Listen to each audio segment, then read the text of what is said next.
up nicely. It's the Drew and Fuse Show. The Drew and Fuse Show. The Drew and Fuse Show. Yeah, they clean up nicely. Yeah.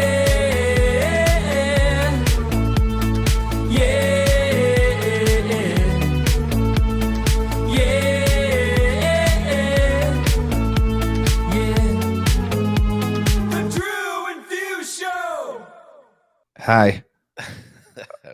I always let you start it. What's up, Douse Punks in the building? You know, we're learning new stuff every day, so we're gonna attempt this. I am going to introduce myself. My name is Drew, and you are. I'm Fusemania, DJ Fuse, but my mom likes to call me David. Sometimes I eat Skyline cheese conies. Sometimes I eat pizza. Sometimes I eat salad. I don't know. That's a little about me. I like long walks on the beach. I like soft t-shirts, not the hard crinkly kind. They really kind of annoy me. But you know what I really also like, Drew? What? Not being sponsored by Liquid Death. How do you feel about not being sponsored by Liquid Death? It's probably my favorite thing, actually. Really? I got the berry today. I'm going berry. Ooh, Yeah. that's very nice. All right, let's get a little bury it alive. Bury it alive. There it is. Liquid Death not being sponsored today. Shout out to Liquid Death for following and liking the Radio Shorty podcast and not ours. Kevin, Shorty, I hate you guys. I hate them too. I despise them for this. But also, if you guys are listening, hey, Steve Dubb, the Liquid Death segment is over now, and you can start listening to the podcast. But we are going to talk about how you can get 30% off your first month at Direct Music Service if you use the code Drew and Fuse Show. Once again, that'll get you 30% off your first month. Also, if you're in the market for a photo booth, check out the affiliate link below in the YouTube comments or YouTube description. If you're in the market for a photo booth, it doesn't help you out, but Drew said he will personally mail you a t-shirt. So if you're in the market for a photo booth, make sure you check out that photo. Club Cannon is now on board as a sponsor. Club Cannon, you guys like cooling down the guest? You like the cool cryo effects? You know, all these cool things. Yeah, you got to make sure you check out Club Cannon and our friends over there. We use Club Cannon products at the club that I play at on every Saturday, and we have just some of the microjets there, and they're the bomb. They people are always like, oh my God, when they see pictures, and they're like, which ones are those? And I'm like, they're just the microjets, and they're like, that's insane. So, you know, good stuff. Yeah, I use the handhelds. I got 2 of them. I use them almost all my weddings. So huge upsell for all you wedding DJs. It's a great effect. Highly recommend. Yeah. So, yeah, make sure you're tagging us if you're drinking the Liquid Deaths. We're going for that sponsorship. And, you know, we also always appreciate feedback and what you guys enjoy. And if you're listening, you know, tag us on the Instagram stories. Also, feel free to hit up that YOLO line. We haven't got a message in a little bit. It's 562-246 YOLO. So if you want to drop us a drunk dial or a message or whatever, feel free to. We've got a great guest today. He is hailing in from Seattle. He has tons of edits that have been all over, featured on sites like DMS, Crooklyn Clan, Strictly Hits, Bar Bangers, all the spots you can get edits. I guarantee his edits have been on there. I have a ton of them. I have a ton of those edits. Same. Been playing them for a long time. We've got to meet him a few times in person at some DMS parties in Vegas. He is the imaging director and producer for multiple iHeart radio stations in the Seattle area, as well as national projects. He's been in radio and a resident DJ at clubs in the Seattle area for over 20 years. He's also managed and booked talent for a lot of the clubs that he plays at. Please help us welcome DJ FaZe. Yeah.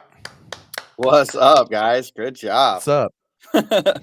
Thank you for having me on, man. I know we've chatted about getting on lots of times, but it's finally cool that we actually have a chance to our schedules meet up and we could do it.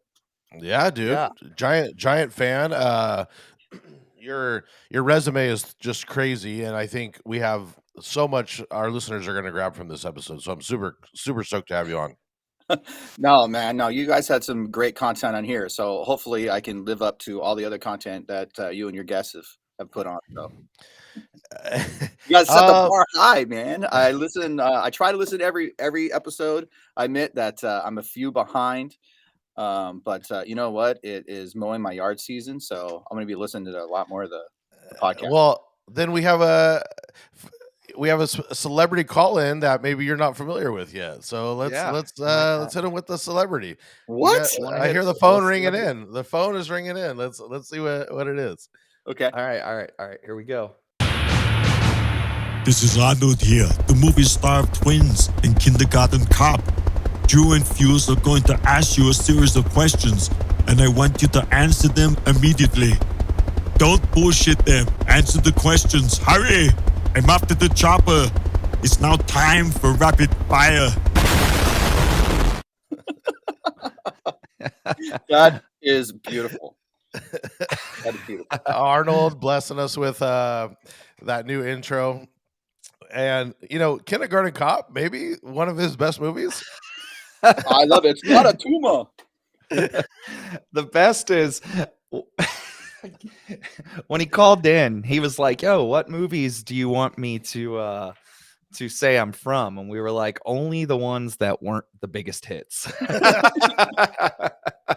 Kindergarten Cop was great. It speaks to me well, especially now that I have toddlers. Totally.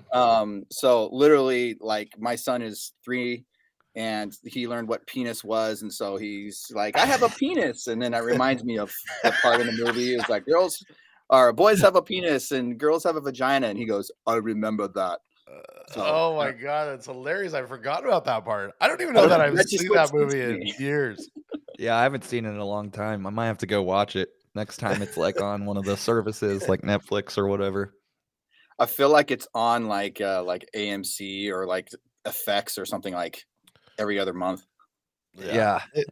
Totally. Yeah, it's one of his lower ones, but I'm sure it grossed giant numbers. But yeah, it's definitely not one of his top downloaded movies.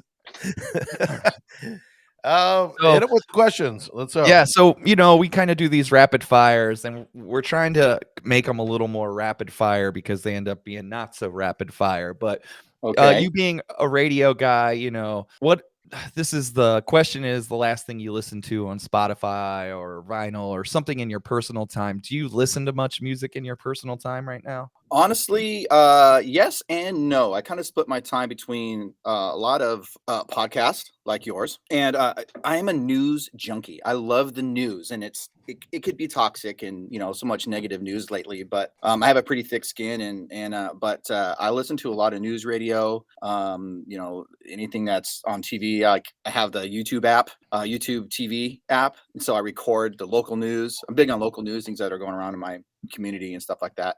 But yeah, I'm big on news, big on podcast. And as far as like music is concerned, I listen to our local stations and the stations that I produce for to make, it's sort of self-serving to make sure that what I'm putting on the radio is translating as well as I think it is on radio than in these speakers here. And yeah, I mean, and I also like satellite radio a lot, like the Diplo channel, Pipples, Globalization is one of my favorites. Tons of mixes in there. A lot of the homies.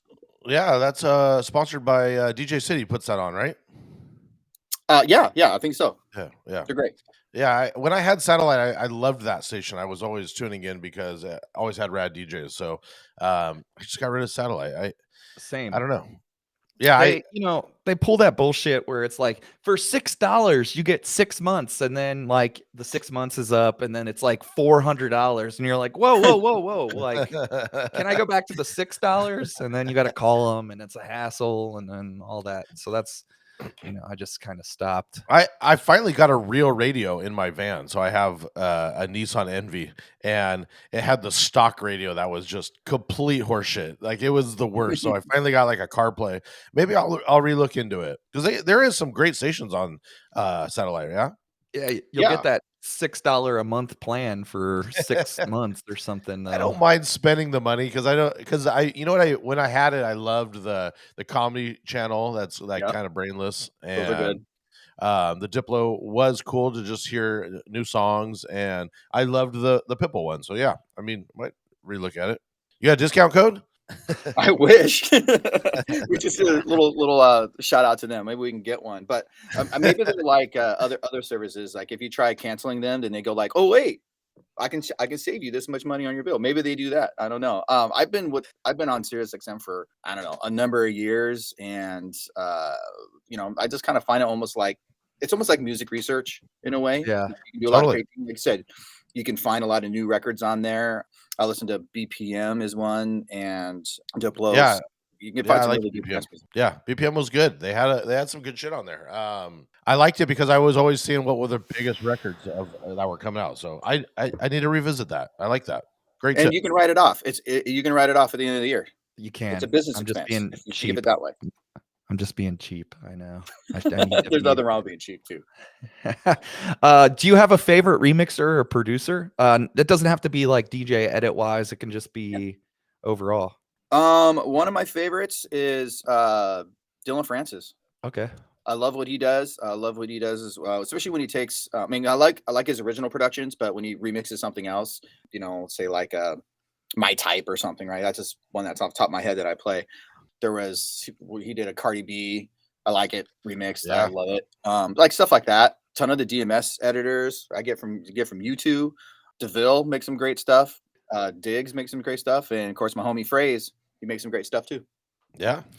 One of the things that Drew and I always have talked about off camera with Dylan Francis too is how great he is with like his marketing and how like his personality really comes through at the shows and stuff too, because he's so, heavy online with like his personality, and then like, from his backdrops at the shows to like I feel like it's really hard to do that as a DJ, to really show your personality. I mean, it's not hard for some people, but he does a really good job. Like, who he is, like at the show, online. I just think he does a really good job. He was instrumental in bringing Dancing Queen back, right? Him and David Dobrik kind of pushed that super hard on social media, bringing Dancing Queen back. Was it? Because I have no idea. That would be awesome. Yeah, I was wondering yeah, why he was. They so did. big now. They rented out a theater in LA, and it was like during the pandemic, and David was sitting in the front seat, and there was no one there, and Dylan was on stage, and he just kept yelling, "Play Dancing Queen," and then he just hit it. I think I have seen that. And that's kind of what blew it up is that whole thing. And that's why on all his TikToks or whatever, he keeps getting like hit up and hit up and hit up for that. So I play Dancing Queen all the time, and I do it at the bar with the video, and I always run the Stifler American Wedding dance scene with the with Dancing Queen. Why is Gimme Gimme all of a sudden big, and I'm seeing a million remixes of this? Is that a TikTok Yeah, thing? that's a TikTok thing. Yeah, another one. Totally. Which it could also be that Madonna song, right? That like never went anywhere, but blew up for a little bit, and now no one relates it to Madonna at all. It's just it's back Which is to just good. I'm glad that they were referring it to the original song. I mean, what was it? What's it called? 4 minutes? Or was I thinking that's a different record? No, it was the one that he sampled it. I don't know. I have to look it up. Got a million Madonna songs in my head right now. Hung Up, music? Right? Hung Up, yeah, Hung Up. Hung Up. Yeah. That's it. Thank you. And it was like her in a dance studio, and like she was kind of getting older, but everybody was like, "Oh, look, Madonna looks great." That was like, I remember it being a thing. Was it on TRL too? Side, I don't know. Side note, I was looking at old video. I DJ video, so one of the things I pulled up was Madonna is video for music. Ali G is the main guy in it. Ali G like drives her around in a limo, and it gets out. It's like when he was nobody, but he's wearing the suit and the cap and the whole bit, dude. Anyways, I tripped out on that. Thought it was funny. That's awesome, man. I haven't seen that many videos lately. I don't do much video DJing at all, so it's cool to bring some of those up and see them though. Yeah. Drew does a great job with the videos, and I do videos at my Friday night spot. So seeing Drew do videos kind of gave me a whole new outlook on DJing videos. So he doesn't always play the I original never play. video. Yeah, If the he's pretty original hard. video sucks, I'll put something else on it just because Yeah. no one cares, dude. No one's paying attention. They're not like, oh, the words link up. They're just like, entertain me, you know? Yeah. Yeah. That's good. It adds that little bit extra dimension to a lot of venues that they have to have the TVs and the setup for it to really maximize the video DJing. So Yeah. that's great. Yeah. And then it's better than the bar just running like Sports Center for 4 hours with like nothing. Worst, Dude, that's the worst. The bar has 27 TVs and they're all on Sports Center with nothing on. And they want more girls to come in, right? But they don't Yeah. turn the sports off, which the girls want nothing to do with. And I don't know. It always drives me crazy. I'm like, just turn the TVs off. Yeah, Nobody turn wants them off. that. Put a logo on there. Do something other than run Sports Center on all 27 TVs. Well, they started running some of the places I was playing at started running the Barstool or like the funny shit, which is also addicting. Is it Barstool? It's like all the fails, all the fails. Okay, yeah. I get what you mean. Like the Yeah. Rob Deerdick, what's it called? The TV show kind of thing. Yeah, it was just constant fails. Ridiculousness or something like that. Ridiculousness, yeah. Yeah. All right, so is there a song that you should be playing but you don't play because you personally don't like it or makes you cringe or you just hate it? A current one? Any over all time? First Class. Wow, I'm actually with you on that one. Every time I play it, it tanks. It's the number one song in the country and it flops every time. It's purely a radio hit record. Every time I play in the club, I tried it. I get it. People just they don't care. It is what it is, right? I don't think it has a lot of oomph to it. I'd like the BPM, what is it, like 107 or something? Yep. So that's cool to be in that kind of vibe, but it's a beginning of the night, almost fill record for me. If I just I'm like playing some old stuff and I want to throw in something new, I'll toss that in towards the beginning of the night. But I don't like it. I don't know why it's getting as much play as it is. But it's a big radio hit. Doesn't always translate to the club.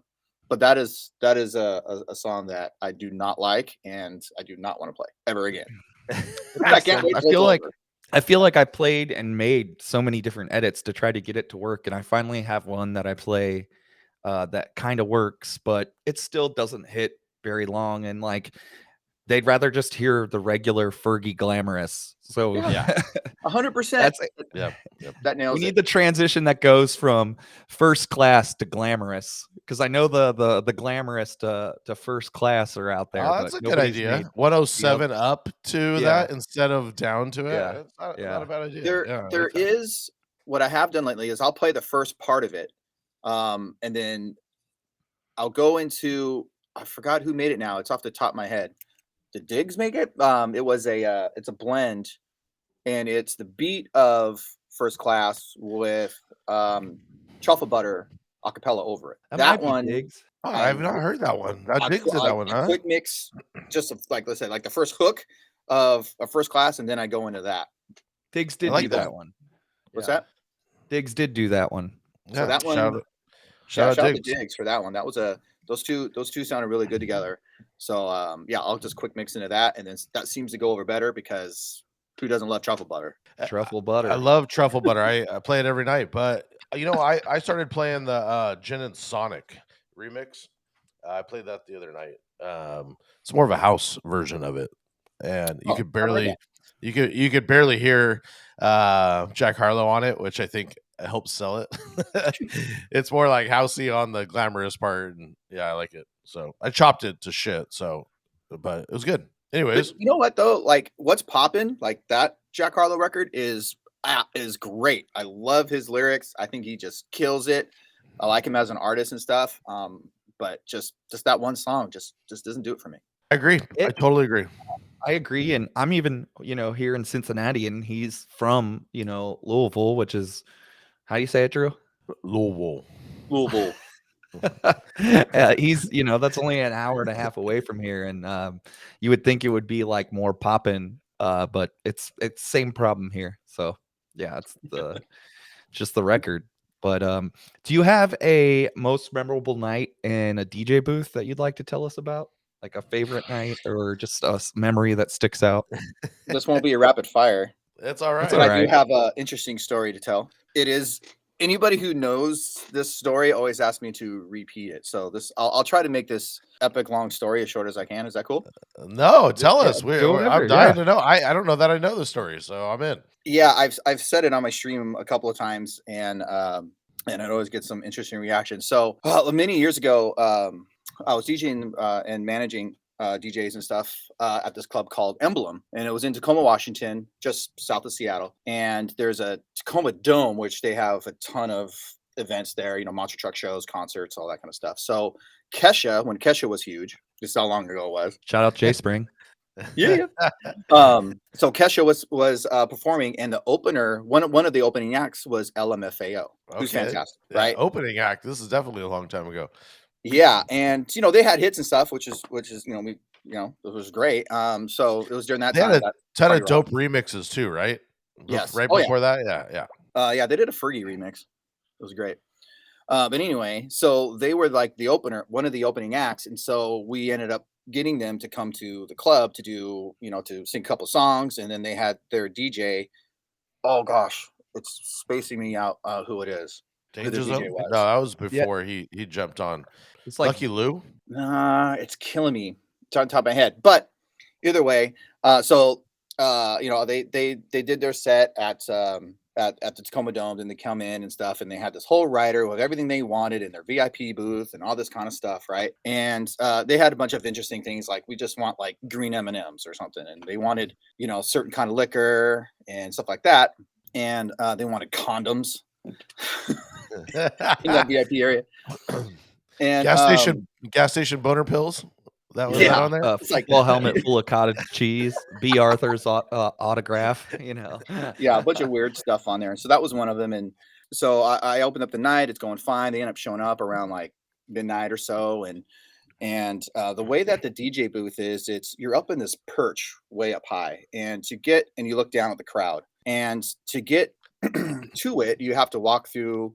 You go upstairs to the VIP area, and then you go down the hallway, and then you go in one of the manager's offices, and then that has another door, and then it kind of goes around. So it's a little bit hokey how you get to the DJ booth, but that's the way it's set up. And so LMFAO is there. It's great. And then and I have an MC. His name is Matt, and he's fantastic. And he had a couple of friends with him and stuff, and they're down there in VIP playing around and stuff. And so we're up in the DJ booth. He's MCing, we're DJing. They show up. We have a stage set up along the dance floor. They do their set, and then they have their DJ close out the night. So we're just up in the remote DJ booth in the perch, running sound and lights and make sure everything's going good. Well, we're looking out at the crowd, and my buddy Matt, he's looking down the crowd, and he's like, "Oh man, there's my buddy. I think his name was like Steve. I wonder where his girlfriend is." So, and Steve is looking up at the VIP area, which is up these stairs and stuff, and he's like, "I wonder what's going on." And so I ended up getting close to the end of the night, and I have to go tell their DJ that we got to wrap it up. Yeah. So I open up the door because, like I said, it goes from a private office into the DJ booth, right? So I have to go out of the DJ booth into this private office, into a hallway, and then go back down to the dance floor. So I open up the door, and Red Foo has this girl bent over the office desk, the manager's desk, just hitting it. It's going to town. And he stops. He looks at me, and I look at him, and I go, "Oh, I got to tell your DJ that we have to wrap it up. No pun intended." But he looks at me, and goes, "All right, cool." But I go, "But I got to come back, so I got to run the lights and turn them on, and da da da." And he's like, "All right, man, just knock." So I'm like, "All right, cool." So I go downstairs. While he's still handling it, like he's talking to you, like the whole combo.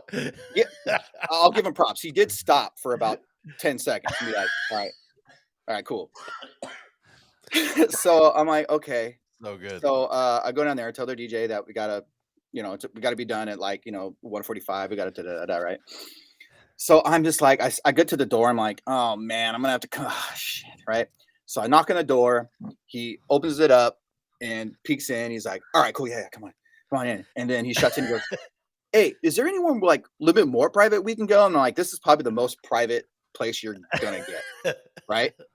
And He's the girl is still going. That's yeah, the girl impressive. is still bent over, and she's like looking at me and stuff. I'm just like, "This is the most awkward thing I've ever done in my life." So I go back to the DJ booth and I tell my boy Matt about it. And he's like, "Wait, what did the girl look like?" And I go, "Well, blonde, blah, blah, blah." She's like, and he's like, oh shit. And he still sees his buddy looking for his girlfriend. Oh my God. And I'm like, "You got to be kidding me." He Greatest goes, "Dude, ever. I got to go. I'm going to go find out what's going on. But I don't want to walk through that door if it's her." So he waits in the DJ booth for a little while and blah, blah, blah. And the lights go on and stuff. And he's, he thanks everybody. He gets on the mic, be like, "Thanks for coming out, wrap up your drinks, last call, da, da, da." And so he's like, "I don't know if it's safe." I'm assuming so. So opens the door, it's safe. He walks out and he finds his friend. I think his name was Steve. And I didn't see him. I'm up there packing up my stuff, just trying to process what's happening. And he ends up texting me later, like an hour later, like 3:00 in the morning. He's like, "Dude, that was her. Steve is so pissed." I was like, wow. So So did he break up with her, or like was he like cool with it? Once I didn't ask, I didn't want anything to do with it. I was like, they're married now, is what you're saying. Yeah, they're married, and that's their LMFAO story that she was worried wouldn't get told by the best man at the wedding. Yes, exactly. Hopefully, it wasn't Matt, the best man at the wedding. Oh my God, dude. That's so. a great Anyways, that's probably story. that's hilarious.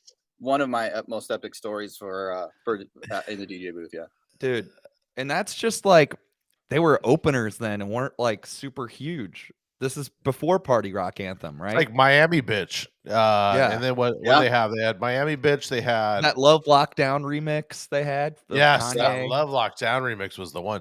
And then was it Boom Boom Pow they had too? They did a remix Some of that, Black but- Eyed Peas, I think. I think So that's I just played like in a that small song. instance of what happens, like the nuttiness that just happens to these celebrities, and it's like they weren't even that famous at the time. It's just nuts. yeah. So Nuts. right. I But don't know also- how you follow that up right now. I don't know. There was no like Instagram stories then or Snapchat then. So like good. it's not like now if that happened, you'd like put your phone through the crack and like be taking a video of it and sending it to people. Like that's what Oh my you would God. be doing. Like I love so that it's story so different. much. Yeah, it's wild. So that was his most memorable night in the DJ booth, and Yeah. And the podcast is over. He wins. Shut it down. FaZe wins. End of story.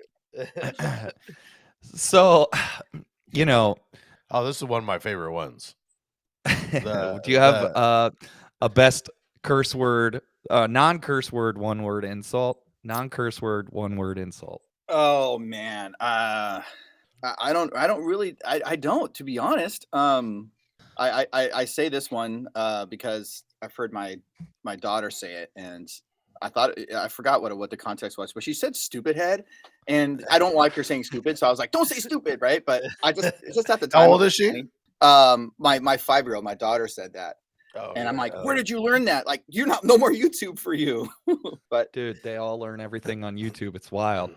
yeah, and I remember saying that to somebody too. And I go, "Man, he's just a stupid head," and I forgot who it was. And they're just like, "What?" I "Are like you that one. 5?" And I went, "Yes, I'm 5."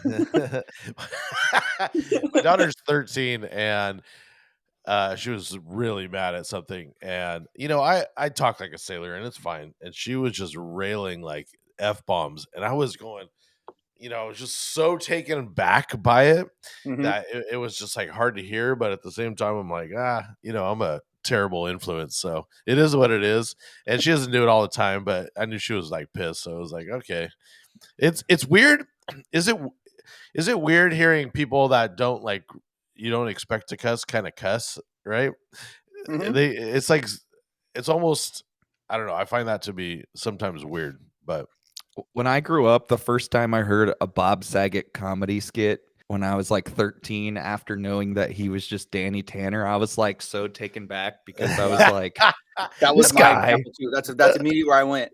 That's a Bob perfect Saget. example of that, right? Where you're America's so Funny, thrown back. America's Funniest Videos too. I thought he was like so wholesome in Yeah. that, and then I heard his skit and I went, not safe Yeah. for work. Him and Entourage too is my favorite, where he's just like hanging out at that like the brothel house that like is next door to where the Entourage guys live, and you know, like that whole episode is hilarious to me. So I love Bob Saget. R.I.P. That's something I need to revisit too. The whole Entourage season. Yeah, They have a I watched podcast. it I when it was listen to out. it. Yeah, I watched it when it was Yeah, out, but I kind of let it go. It's called Victory the Podcast, and it's Kevin Dillon, Kevin Connolly, so drama and E, and then Doug Ellen, the writer. So it's pretty cool. And then they have guests like every week, basically. It's pretty good. They like the first, I don't know, so many episodes, they just talk about each episode like in order. And it's kind of cool to hear them like listen to like how like they got some of these cameos and this and that. It was pretty neat to listen to that. So What was it called? it's called the Victory Podcast. There was an Write it AM one. AM had a cameo at one point, right? That's right. The shoe. The shoe. It's the AM was trying to get those shoes in drama, or Turtle wanted the shoes. Yeah. And he's like, he says something like, not only He did had I a have to DJ pay the- for these, yeah. like I got to DJ this kid's sister's birthday party. That was a great one. That was a great cameo. I remember being like hyped on that. Yeah. Dude, I loved that show. But all right, this is a question we always ask, and I don't know if you have your DJ computer close by, but Oh, how no, many no, no. songs do you have in Serato? Oh, that's a good question. Several. Are you thousand. a hoarder? Are you a music hoarder? Yeah. No, I'm not. I actually just did a purge not too long ago, maybe a month and a half ago. I don't have a number. Yeah, the only way that I've ever had to I've done it is you highlight everything and then drag it into a crate. No, Here, so let's find out. That's a good question. in all it doesn't show. You have to highlight it all and then drag it into a crate. 6,907. Wow. Wow, that's pretty low. Bro, That's that pretty is- low. That's job. actually more than I thought. That was. Impressive. That is, Dude. yeah. So I'm trying to get there. I have 8,000 and I still feel like I'm a hoarder. What's your process? Like I'm dying to know. What does it just barely things make it in into the Serato? Like seriously. Like just Honestly, this computer, the one that I DJ with, this is probably the most time it's been online right now. okay. I never everything that I download is on my studio computer, my home studio computer. Really, not much. I thought Here, about doing where's it? this. So does What's that I thought about doing this actually just because I'm trying to like wrap my head because I don't want to delete everything. I usually put something on a hard drive if I want to keep it. But Mhm. do you have Serato running and that the Serato's on the studio computer has, I don't know, 40,000 files? Would Honestly, that be like no? no? That's probably my first filter is I don't download anything directly onto my DJ laptop. Yeah. So it doesn't get clogged in with a bunch of stuff that I'm never going to play. So I might download a lot on my my studio computer at home. Right. Yeah. And that has tens of thousands, right? I might play this, I might play this. This is kind of cool. This song is I'll never play this, but I like it. It's cool inspiration for something maybe later down the road, things like that. And so that's probably my first filter is I just don't download everything onto my computer and put it in Serato. Yeah. I love that. Other than that, and another big thing is I'm a fan of really knowing the edit that I'm listening to or the song that I'm listening to. As well as I do, all of us editors have our own special style.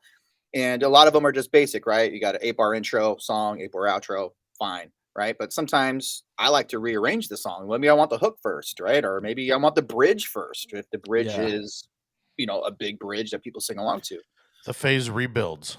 Yeah, those rebuilds, and there's a lot of stuff where it has these long breakdowns, and so I might put some extra claps and kicks in there. But you're not going to know that if you're just downloading that directly into your hard drive or into your computer in your Serato. So yeah, I like to look at the songs. It's a more of a tedious process, but it really helps me know everything that I put in my Serato, and I know when to get in and get out. There's no surprises, and B, I don't have a bunch of garbage that I might not play, or 8 million versions of the same song that I may never play.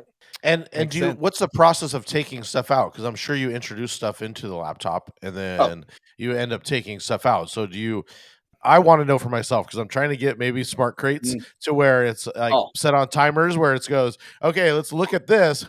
You added a bunch of this shit. It's now going to get deleted. So I'm curious. I am a big advocate, and I'm very anal about the way that things are tagged in your Yeah, me Serato. too. That's probably Yep. another reason why I don't download directly in there, because everybody has different naming conventions Mhm. and tagging conventions.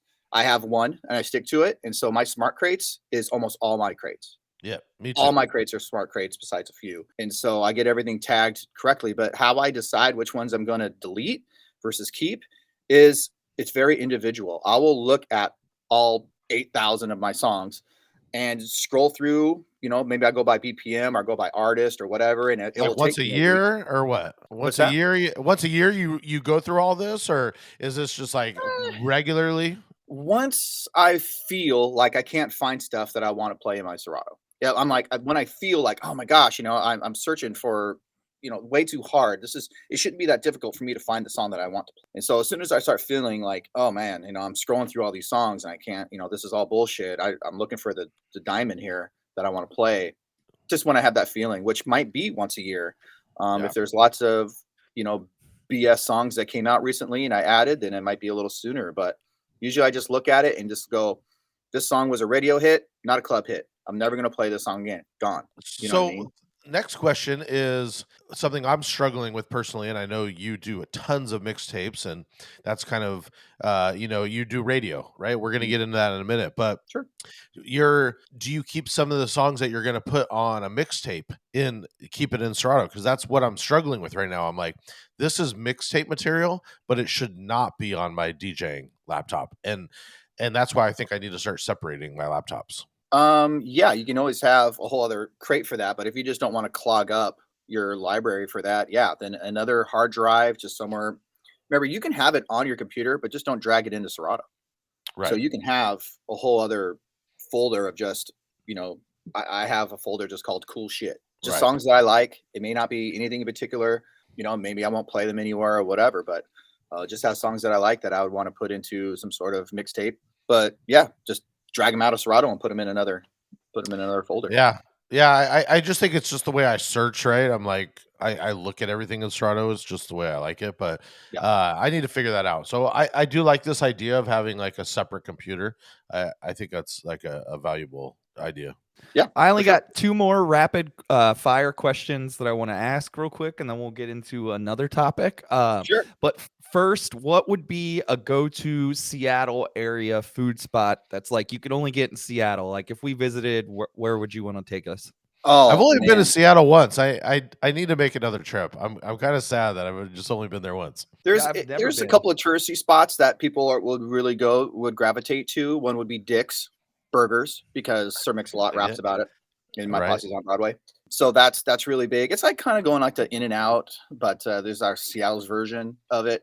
Yeah. That'd be kind of cool to go to just because it's nostalgic a little bit. But one of my personal favorite places to eat around here is this sandwich shop, and it's called Unbien, and they have like a it's not like banh mi's or anything Vietnamese inspired, but it's very there's a lot of ethnicity and flavors that go into their food. I don't remember exactly what they consider it. I don't know if it's like Caribbean or something like that, but it's right up the street from the radio station, so it's definitely a Seattle gem I would go to if you want a really good sandwich. All right, I like awesome. it. I wrote it Yeah. down. Do you Unbien. have, and then this is our last one. Mhm. Do you have a DJ horror story, like a night for where something went wrong and that you learned from it, or other people can learn from it, or anything like that that you could think of? That LMFAO one lies on the border of both. Yeah. I was a little bit horrified.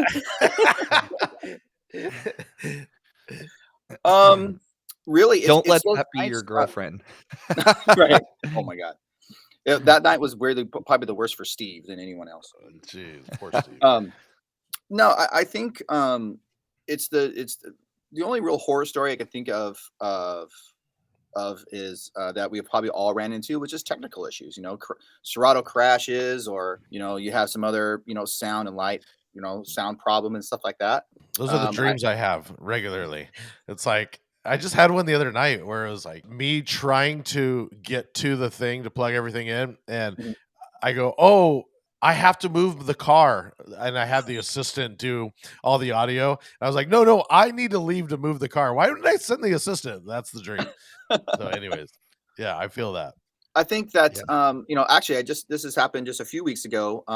Somebody was asking me for a song, and it was at this place called Tellerico's, ballroom at Tellerico's, and it's another dive bar. It's a college bar. They have pizzas like 22 inches around, like big as this wheel back here, 24 inches around, and stuff like that. So it's a really kind of a corny place. And so I was like, yeah, I'll see if I can get your song on. And I forgot what it was now, but I didn't have it. So I was just going to like, oh, I could probably look at DMS. I can look at Bar Bangers, see if they have it. Yeah. I can just download it real quick. And for some reason, I don't know if you guys ever experienced this. I heard a little skip in the playback, right? It like paused for a second, even though the song kept going.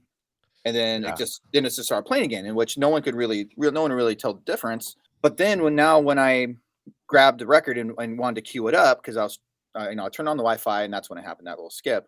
Yep. I grabbed the song. I'm like, okay, well, I'm gonna play this next song, and there was a delay, so I would move the record back and forth, Oh, the Serato and then I DJ hear delay. it actually do it. Yeah. Do the audio. Wow. So I'm like, why is it like literally? It's a long delay as That far as lag, like, yeah. It's like a 1 to 2 second delay. It's like Mhm. it's like whoop whoop whoop whoop. I'm like, wait, why is that so bad? And so Right. I had having to restart. So, I can't DJ that way with that big of a delay. No. I can't Yeah. mix that way. So I end up just trying to troubleshoot, and I was just kind of like, I was like echoing out a song and then scratching a new one for a couple of songs. And like I said, it wasn't, it was a college bar, and people really couldn't really tell the difference. So I did that for a few songs to try to troubleshoot, and then I was like, I just got to restart Serato. I mean, all I got to do. So I think my biggest advice to people is like, when you run into those kind of issues, just hop on the mic and just have fun with people, right? Even in a big packed nightclub, right? Right. The CO2 cannons are going off and shit like that. I feel like more people are real. Yeah. And be like, yo, what's up? Get on the mic, hype people up, make some noise, blah, blah, blah. And goes, guess what? My computer just fucking crashed. It's so hot in here. You know what I mean? I love that. Shit. And then that's what I did is I said that, and I'm restarting my stuff. I'm like, yo, what's your birthday shout outs? Oh, blah, blah, blah. Oh, birthday here. So I did that for literally like 2 minutes to fire everything back up. And then went, all right, let's go. It works now. Boom. And then it was fine. So Yeah. I love that, dude. I love that too.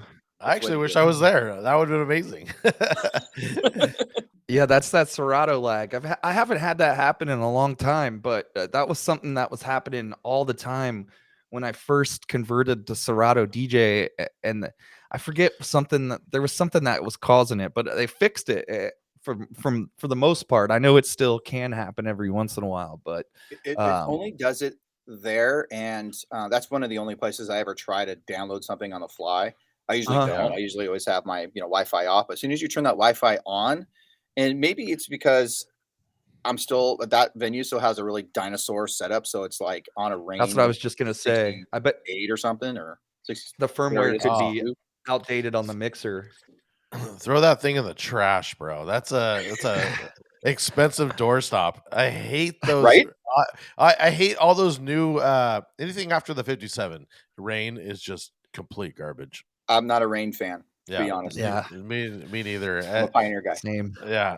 Every time I would play at a Same. club, and actually anytime I go play at a new club and they have a Rain, I was at something recently that had a 62. Mhm. I had so many issues with that dumb 62. I was having audio dropouts, all kinds of shit. I never have that with my Pioneers. So yeah. Yep, that's what might be that. Yeah. All right. Well, we're going to go ahead and get into one of our other segments that we had a celebrity guest call in with. And FaZe, you might not have heard this one yet. So from the we've been grave, using it. from the grave, right? Yeah, lay it on me. Yeah. Here we from go. the grave. Hello, this is Bond. James Bond. Joanne Fuse, I think it's about time we talk about music. Personally, I like to listen to grown and sexy smooth jazz with my favorite girl, Pussy Galore. Now make me a cold martini, shaken, not stirred. And break down your top music. Oh, the last image there is gonna burn in my brain, that hairy chest. The first image with him in that, like the mankini, is like the greatest of all time. You started and ended with brain burners right there. Dude, listen to Sean Connery crushing the game, Pussy Galore. Let's hear some music. Let's break down the Serato top 5. Serato top 5. Yeah, so your top 5 played tracks in your Serato right now. And this is great because you're somebody who cleans their Serato. So yeah. Do you want me to start at like number 5 or just go one all the way down? Whatever makes you happy. Yeah. My number 1 plays Super Duck Breaks. All right. I like it. Remember that? Remember Super Duck Breaks? Yeah. Scratch thing. That has. I think I have that. No, I don't know. I have that on vinyl. I have something like that on vinyl. But yeah, I like that. Yeah, I love Duck Breaks. I've burned through many of those records. Throughout my years of trying to learn how to scratch many years ago. Then I got Super Duper Duck Breaks. Those are always great records. But yeah, what do you use it for? What's like an example? Scratch samples. Yeah, just cuts and everything. Yep. Just cuts. Ever since obviously I did it a lot, my whole DJing career. I wouldn't call myself like a cubert. I'm not like a turntablist. I'm not sitting there doing 5-minute scratch routines or trying to battle or anything. But early in my career, I was like, okay, what am I? I see lots of people that are mixing. Then I saw a lot of people that are doing, the battle kind of stuff. And I was inspired by both. And I figured that I want to try to incorporate both as much as I could. So, yeah, you have like a couple of battle records that you use, and you always use the good old tried and true samples, like right, yeah, like that, or fresh, like all that stuff. I still like using it. Yeah. So and especially ever since the S11 where they have that scratch bank. Yeah. When I heard that was going to be on the S11, I was like, holy shit, like this is something that I've been wanting for many years. Every time I want to use a scratch record, I got to type in Duck Breaks or scratch sample and then load it and then da. Now that it's in that scratch bank, I can just go boom, boom, boom. Yep. So that's my number 1. My number 2 is my Super Phase samples. It's the same one. Just it's the same idea, just the samples that I put together that I wanted to scratch. Yeah. Number 3 is Where the Ladies At Loop. The Like just acapella an loop. acapella Where the loop? ladies at. Yes. Okay. Nice. Wow. Is that like 80 BPM? I think around there. Like I have a 99 BPM one. Oh, okay. Yeah, I know there's all different tempos of that at one point. Yeah, I use that a lot, especially as a transition where, I could be at whatever BPM. A lot of times I'll just drop an acapella loop, I'll echo out or reverb out whatever I'm playing, slap that new BPM in, that loop in. People are like, oh, okay, I don't know. This sounds good to me. That's number 3. Number 4 is Rihanna Work. Nice. Jay The Pharrell. original? No, Jay Pharrell remix. Okay. It has kind of like a Moombahton kind of vibe. Okay. Very openy. The one I play that song a lot actually as well.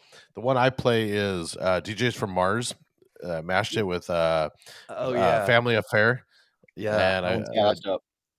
I play that one. I did an edit where I took out all the house parts of it, and it's just that part. But yeah, it's dope. Love that.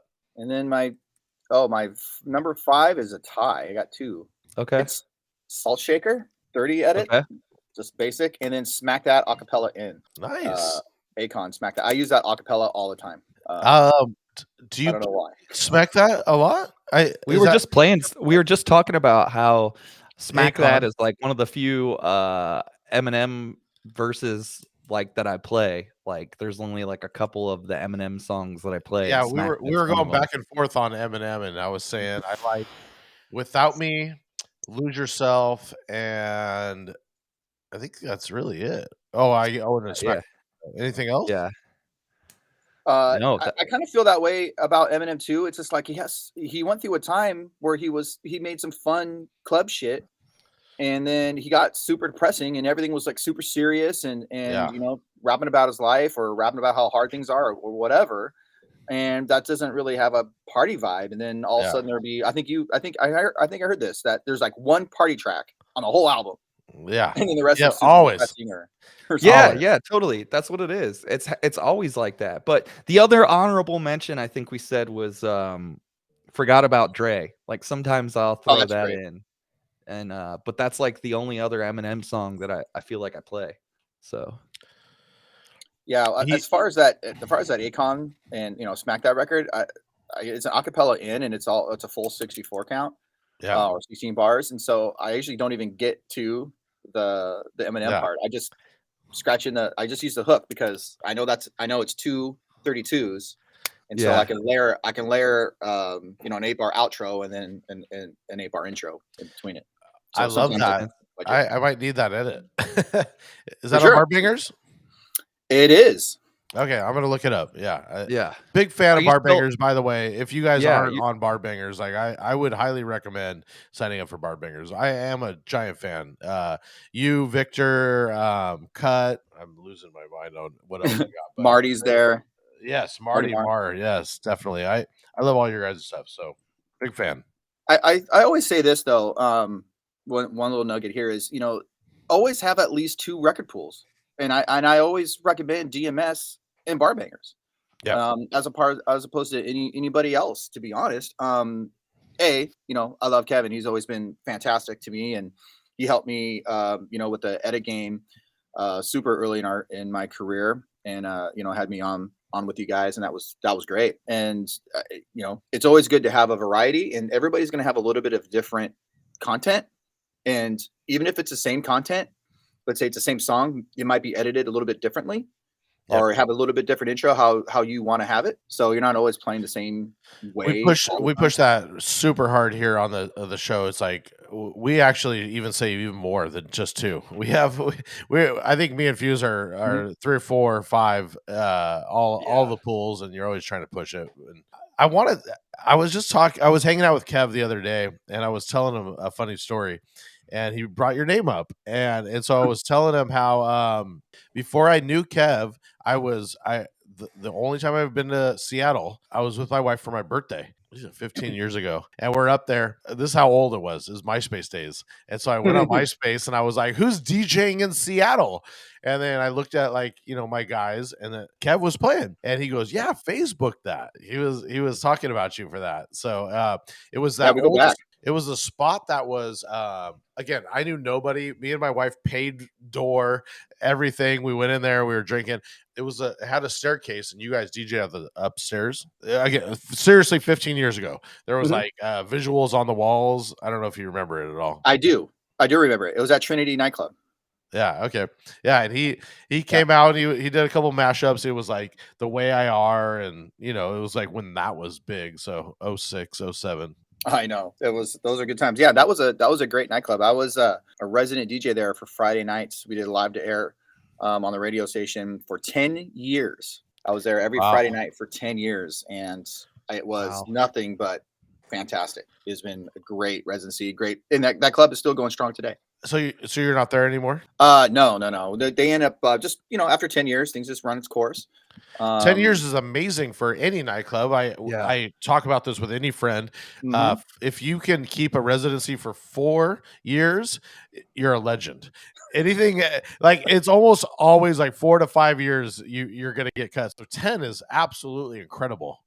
I 100% agree. And when we decided to, when the management decided to go another direction, from the radio station, I was like, thank you. Thank you for the 10 years. Yeah, and I'm still friends with the management and the people there today. So, which is great, and they're still going Yeah, strong. yeah, that's awesome, man. It's a great top 5. Fuse. What else Yep. we got? So, one of the things that I kind of wanted to ask and chat with you about is just kind of what we were just talking about. You booked Kevin. You've booked a lot of spots in Seattle over the Phrase. years. Phrase, yeah. Mm. Are you currently booking Our homie spots? Steve Dubb Yeah. plays up there. Yep. Yeah, Yeah, I had good Steve friend of Dubb mine. out. It's funny. It's how that all kind of comes to be is just building relationships with club owners Yep. and management, and really just being a good DJ, a good employee, and more than just walking in and walking out. I'm gonna drink your liquor and I'm gonna play music and I'm gonna bail. Yeah. Just kind of building those relationships, and they end up like, hey, we need some help booking people, blah blah, and it kind of helps. I kind of feel like Seattle and maybe some other markets are like this, but it's kind of like big fish, small pond kind of thing. And you kind of work your way up, the DJ hierarchy, let's say, or you kind of get more well known in Seattle, which is fairly a small market. I think it's like number 13 or something market. And oh man, we need to find more DJs. Do you want to bring people in? Da da da. And then of course, networking with everyone across the country through like DJ edits and these pools like DMS and stuff. Start to get more people. So I'm like, yeah, I can definitely help out. Get local talent and get some people across the country. And yeah, I mean, it started at Emblem in Tacoma, where the LMFAO story is at. Yeah, I mean, I've been bringing lots of people out there, and then I was at Lucky Strike for a long time, and the management there, some of the management there quit and started their own business, started their own club, and that's where I'm at mostly now. It's called Forum Social House, and it's just on the east side in Bellevue, just east of Seattle. And they asked me, because I worked with them for so long, they asked me like, hey, I need some help booking DJs, calendars, that kind of stuff. And so they asked me to help them out with that. So now I'm helping booking management for Forum Social House. So I booked a lot of DJs over my career, and actually over the pandemic, I realized that's something that I hate in life, because I don't know. DJs, don't take this the wrong way if you're listening. You're the worst people on the planet. I mean, everything that you're saying is true, right? Management sees, oh, FaZe is actually a normal person and has his head on his shoulder, where every other DJ is like complete asshole, right? and so you're able to at least like read the DJ that understands it. I'm being honest, like Yeah. there are really talented DJs. It's just like reading that ego and reading all the different stuff. So, what's something you look for, and how can these DJs stop being assholes? You know what I mean? Like, it went. I'm being honest. I think the biggest thing is it's not always about you. Yeah. Yes. It's not always. about It's your never agenda about- of what you want to play, or what songs or music you think is cool. There is a part of that that is a fraction of what Yes. it is. Yeah. But when you go into a venue, don't walk in there, swinging your thing and thinking that you're the, you're the biggest thing since sliced bread, right? It's just Yeah. like, yo, come in there, be humble, do a great job. Thank the management, thank the bar staff, thank the server that came to you and brought you Yeah. free drinks all night, and then Seriously. don't stiffer either. Yeah. I always come to the club with a $10 or $20 bill in my hand just to Always. make sure I tip the servers. And so I got cash in my bag. That's for that reason. Always. Yeah. Cash in the bag. You always need it. Just you have to. And and all that stuff trickles up, right? You're good to the staff. They're good to you. They're excited to see you, and then management sees that. And then be a good DJ. Then be a good crowd reader. Right. Be a good music selector. Right. You know what I mean? So, that would probably be my biggest thing of advice is just be cool, just be a normal person. It's not always about you.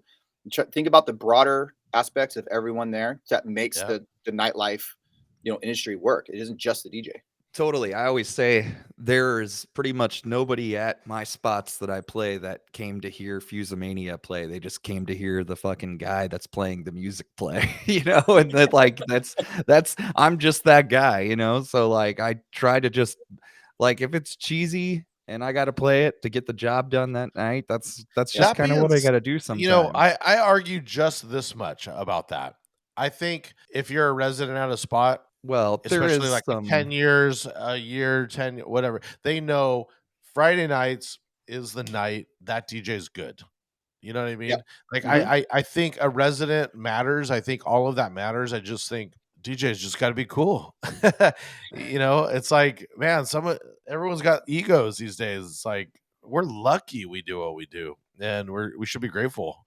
I'm 100%. always trying to tip everybody and kiss them ass. So I grateful always for what it is. say it's like situational awareness. Like know when you're in the spot that, it's cool to play the cool music too. And then know that when you're in the spot and the cheesy music gets played there. And then know when, you're being booked to be the guy that is playing the set that night, that is Yep. like you can be an open format DJ, but still like a phrase can go play Phrase's music on a night where he's getting booked to be Phrase that night, not play an open format set. You know what I mean? And I think it's just got to be, situational awareness with that too. Yeah. Yeah. Know your crowd, know the club. And it's not always about what the crowd wants because, from someone coming from both, right? I'm a DJ. Yeah. I want to appeal to the crowd, read the crowd, but the management wants something else too.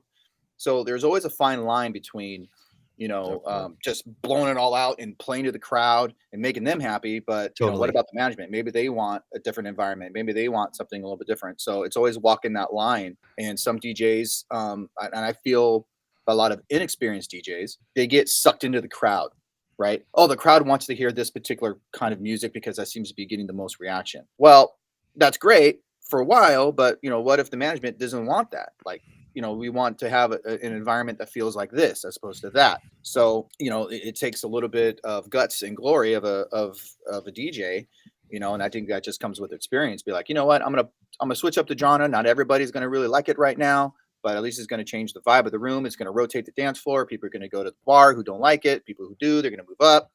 You know what I mean? And they don't think about rotating the dance floor. And these are talk about, and this is the reason why you would earn residencies that are X amount of years long.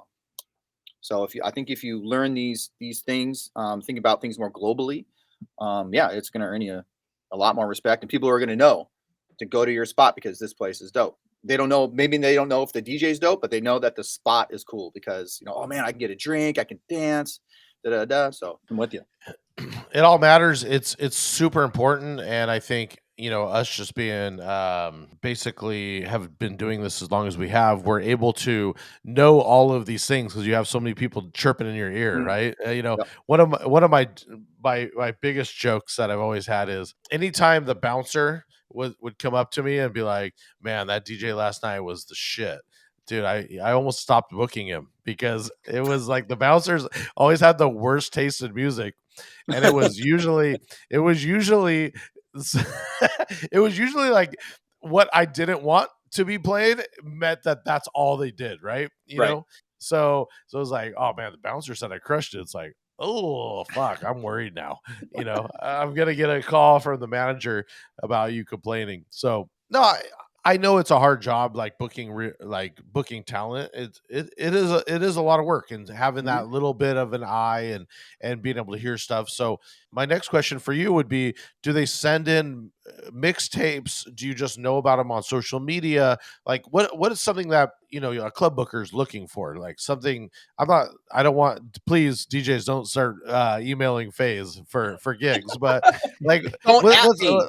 yeah. Okay. What are ideas? You know what I mean? So that's something, because I get hit up all the time. Oh, I see you do clubs. Can I come open for you or this or that? I don't do them enough, and I can't just have some random person come open. So what's something you're looking for? You know what I mean? How can they get into this scene? Scene.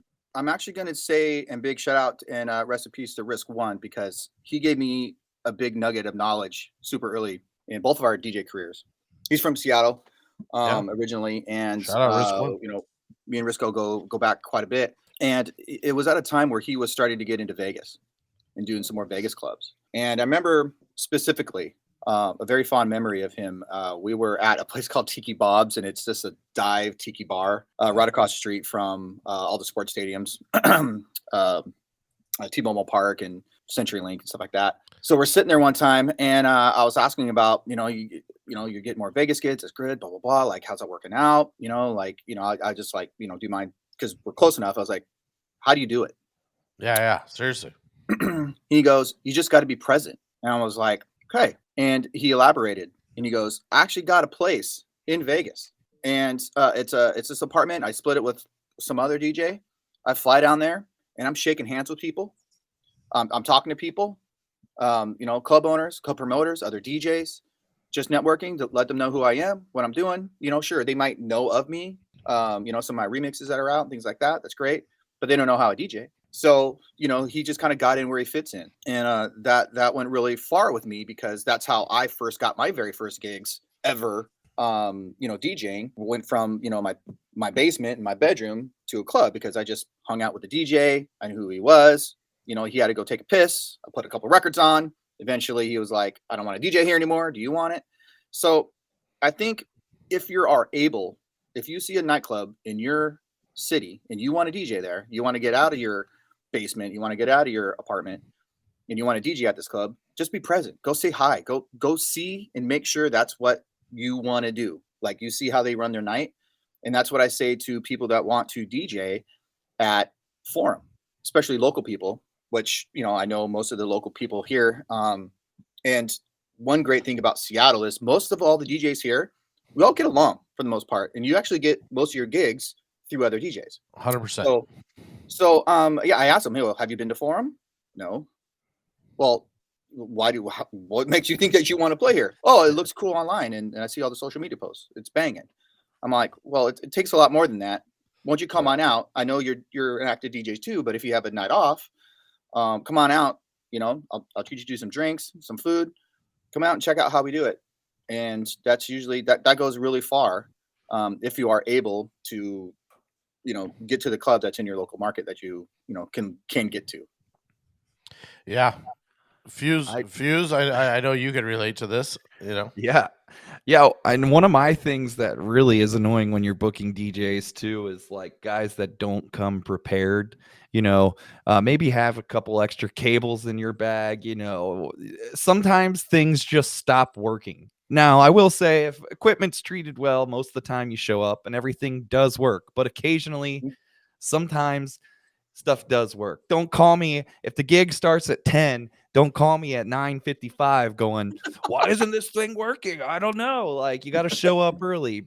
Be professional, like all these things that you've talked about. So it's like, I think there's a lot of great advice in there, and being present, too, and just kind of like knowing the role a little bit. Like, I play very religiously at the same spot every Friday and every Saturday, and people are like, well, how do I play here? And I'm like, well, you'd be taking my gig at this point. I can help you with other stuff. Like, right. When I hear of stuff that goes on that I can't do or this and that, but like, sometimes it's just like, you got to be, I don't know, like being present and like just being aware of the situations and all that stuff, I think is great. I have another question that I want to ask you. As you've been in the game for a long time and you've been on radio for a long time, what do you think one of the biggest differences is now DJing in 2022 versus DJing 10, 15 years ago? What do you think like has changed the most? And it could be for a good thing or for a bad thing.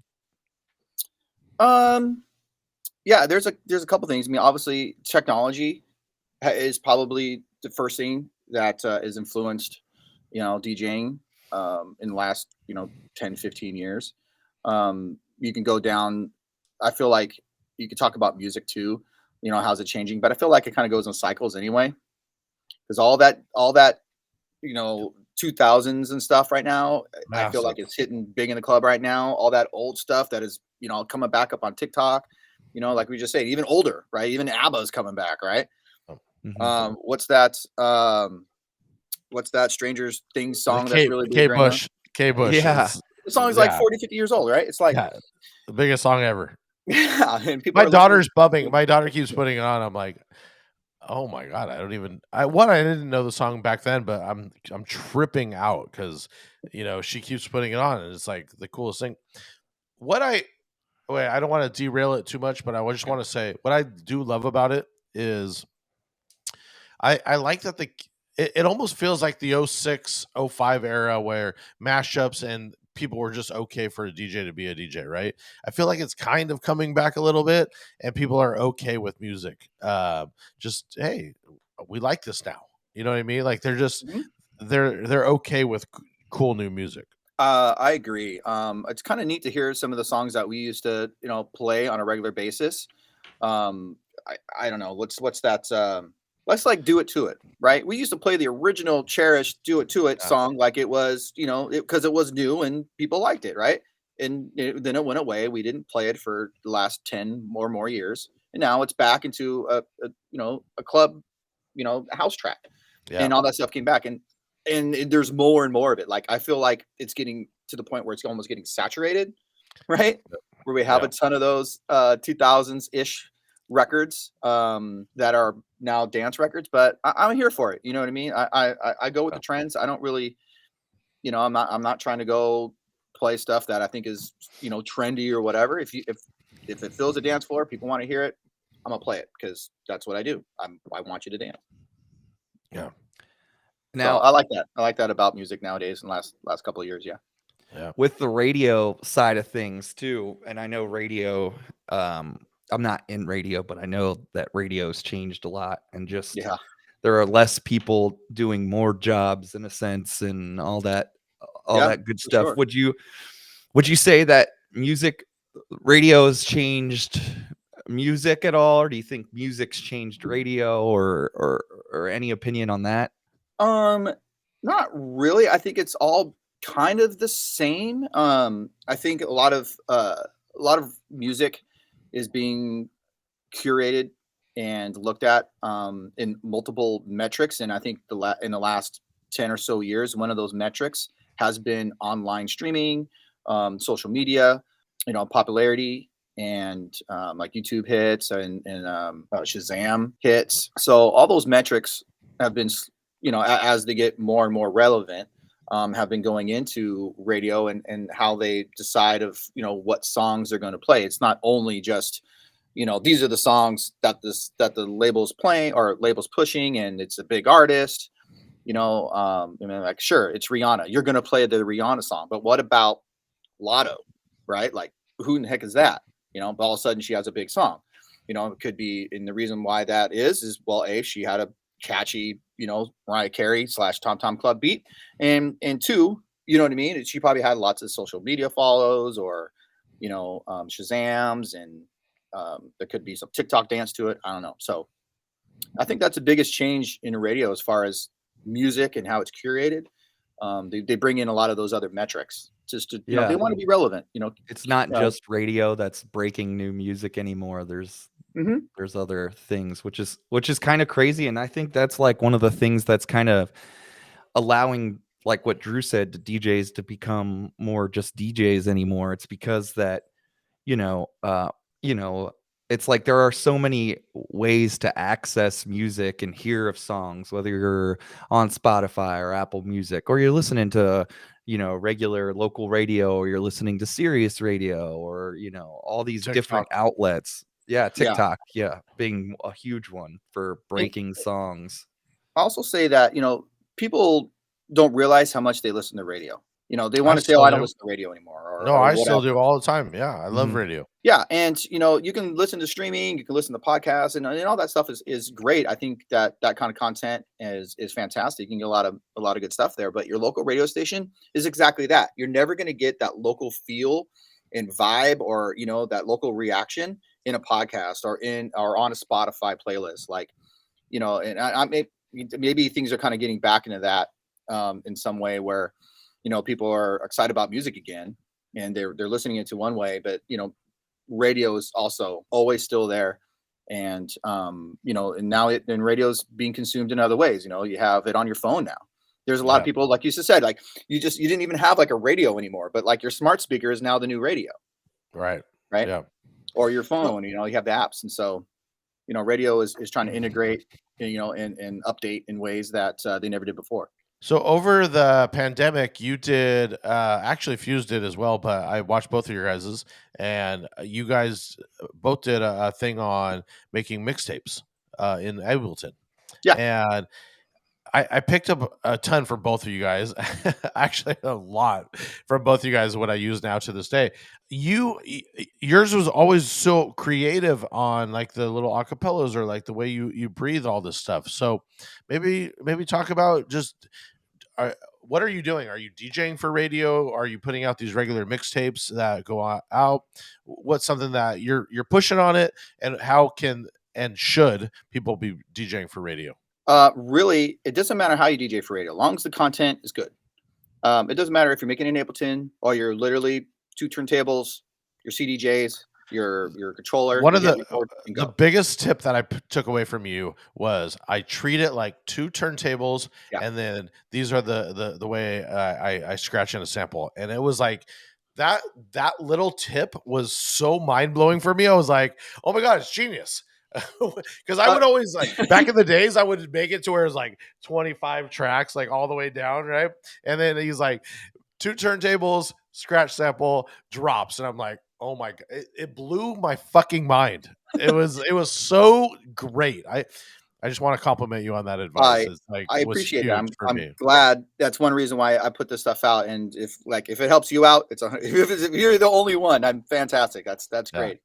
With Ableton mixes is it's funny. I got Ableton to do this, to start mixing, to start making my radio stuff, because before that I was just literally 2 turntables, mixer, hit record. If I mess up, I stop, I keep recording.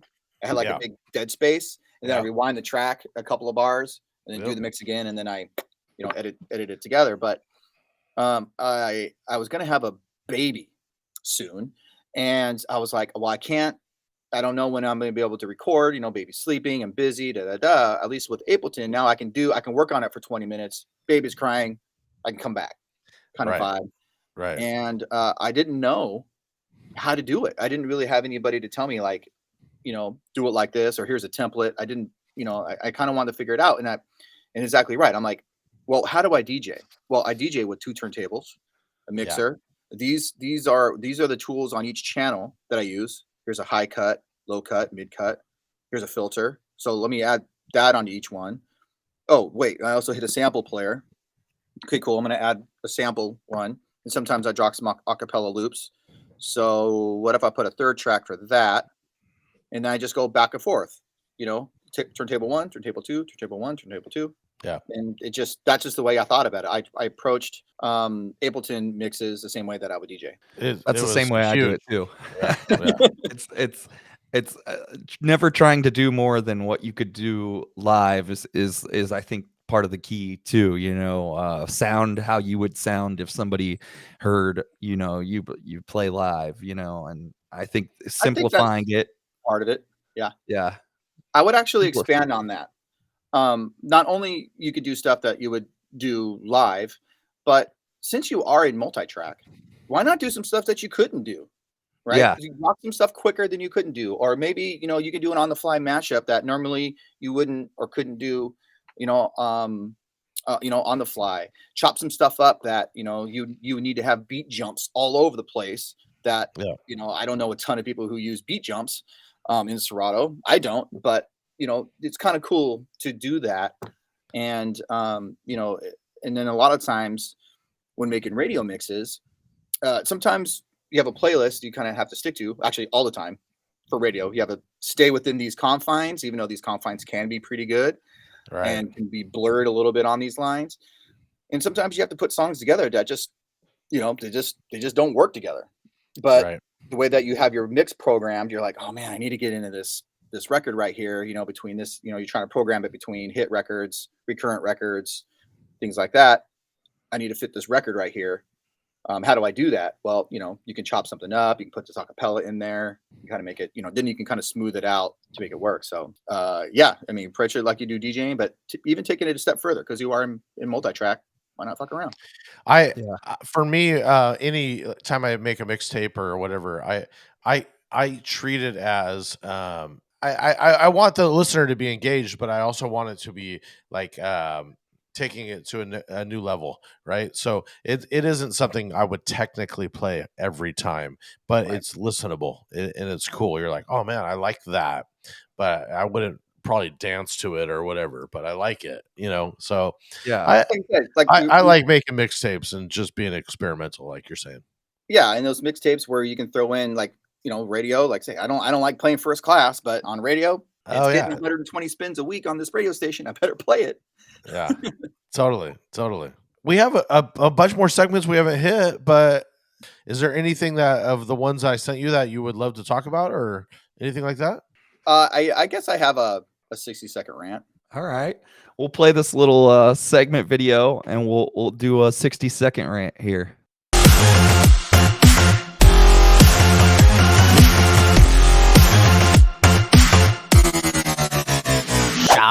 Shout, let it all out.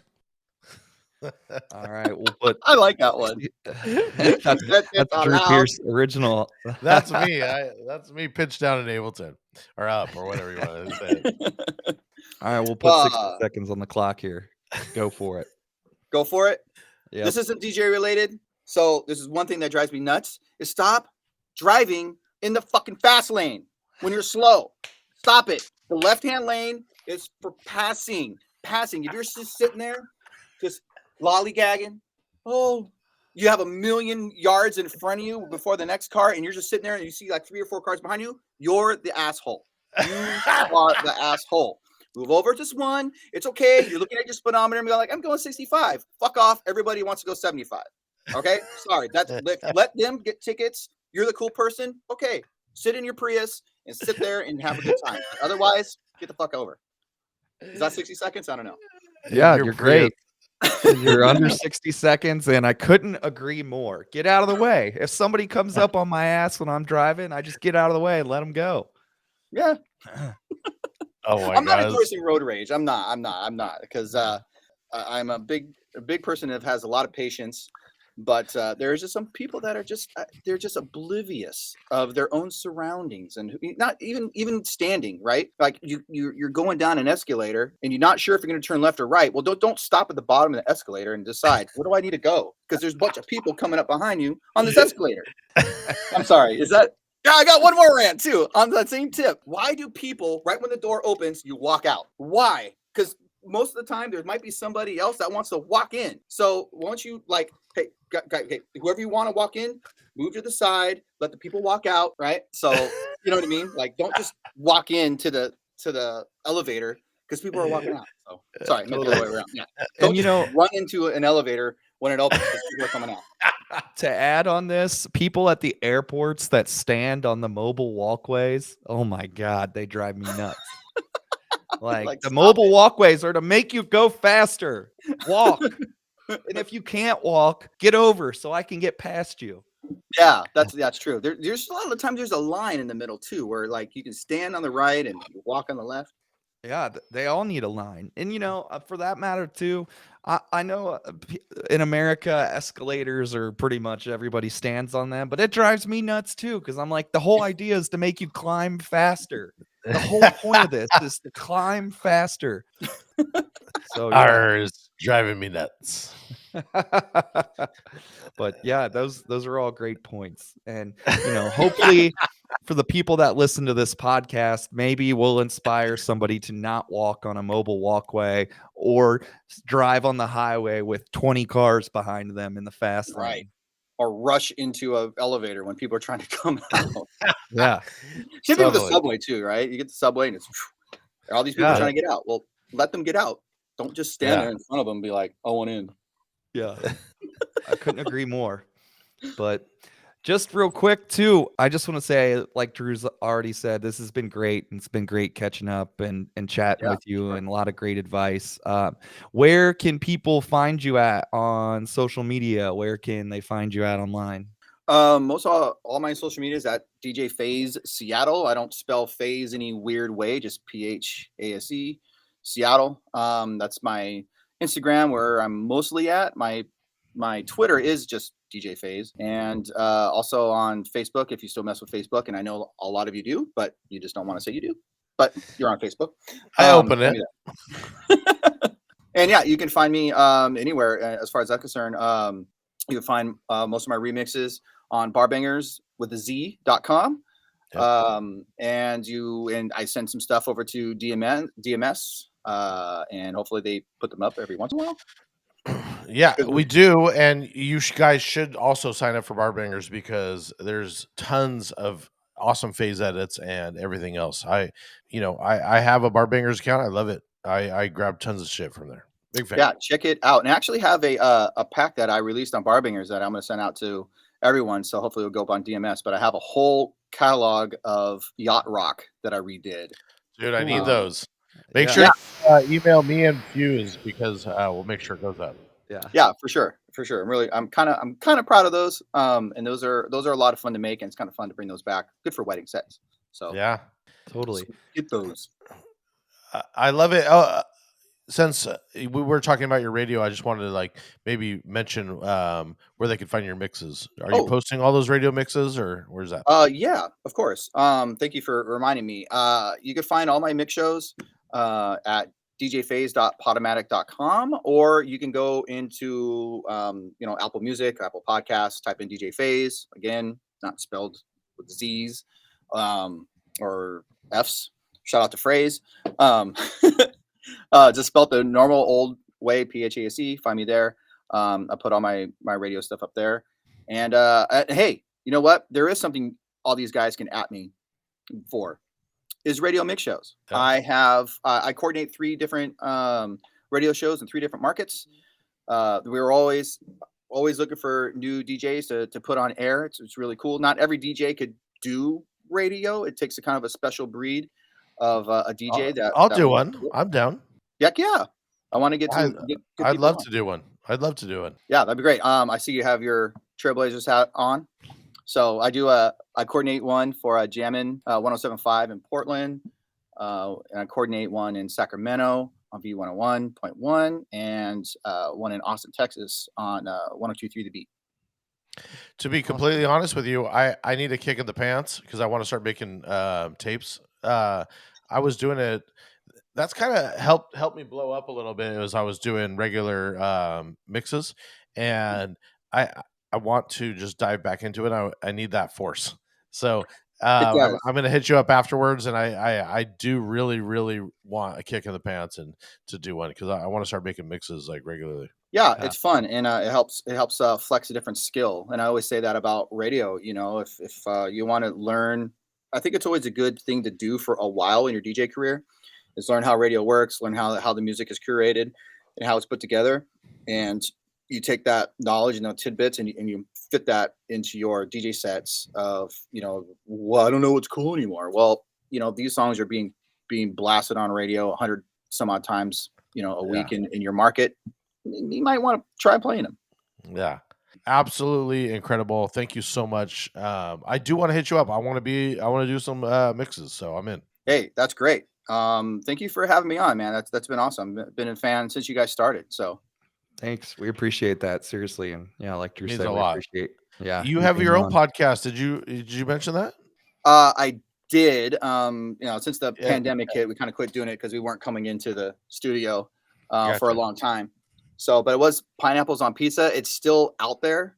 And no, it's not about pineapples on pizza. It was just something very random that I didn't want it to be DJ. I didn't want it to sound DJ related. It was my favorite podcast name ever. I love that. Yeah.